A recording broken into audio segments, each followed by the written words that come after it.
Church, something we're going to do in this pandemic year is we wanted to record videos of devotionals for you during this Advent time. The different staff members are going to do them. And I wanted to start off by talking about the theme that we're going to have. It's also going to be the sermon series.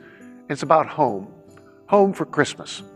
I wanted to share with you a story about my early years. We were living in a town called Meadville, Pennsylvania. I loved it there. I was a kid. When I went back there as an adult, I didn't love it so much. But it was a great place to be a kid, and we were poor. We had a 3-bedroom rental. My sister got her own bedroom. My parents, of course, got their own bedroom. And I shared a 10 by 10 or 10 by 12 bedroom with my 2 brothers.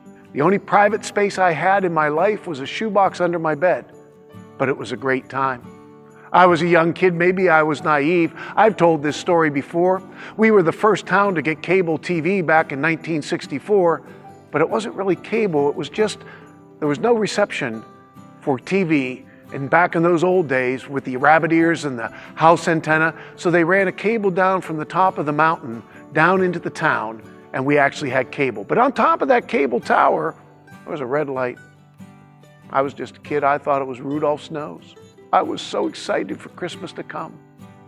But the thing I remember the most was not the presents. It wasn't the amount of things that I got. It was just the fun times we had together as a family.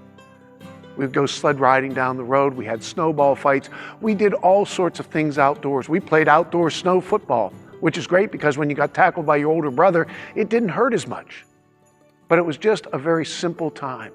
And as I was thinking about Christmas as we make our way into this season and how people are so stressed about all the preparations, the presents that need to be bought, to make sure you got the right thing. Folks, I want to invite you to enjoy a stress-free Christmas, one where you focus on the simple things, the little things, and be content where you are. And so I thought of one scripture that might really help us to do this. Paul said in Philippians chapter 4, verse 10, "I rejoice greatly in the Lord that at last you renewed your concern for me. Indeed, you were concerned, but you had no opportunity to show it." Folks, when we're in relationships, it's good that we renew our contact with people and share with them our love for them. But then Paul goes on to say something new. "I am not saying this because I am in need, for I have learned to be content with whatever the circumstances. I know what it is to be in need, and I know what it is to have plenty. I've learned the secret of being content in any and every situation, whether well-fed or hungry, whether living in plenty or in want. I can do all this through Him who gives me strength." You know, it's a lesson that I have learned and forgotten and learned and forgotten and learned and forgotten way too many times. To be content with who I am, where I am, and what I have. Too often, Christmas shows how we aren't content because we need something more. And yet it's right there. It's in those simple family relationships. And I know during this COVID time, some of those relationships will be via Zoom or Skype.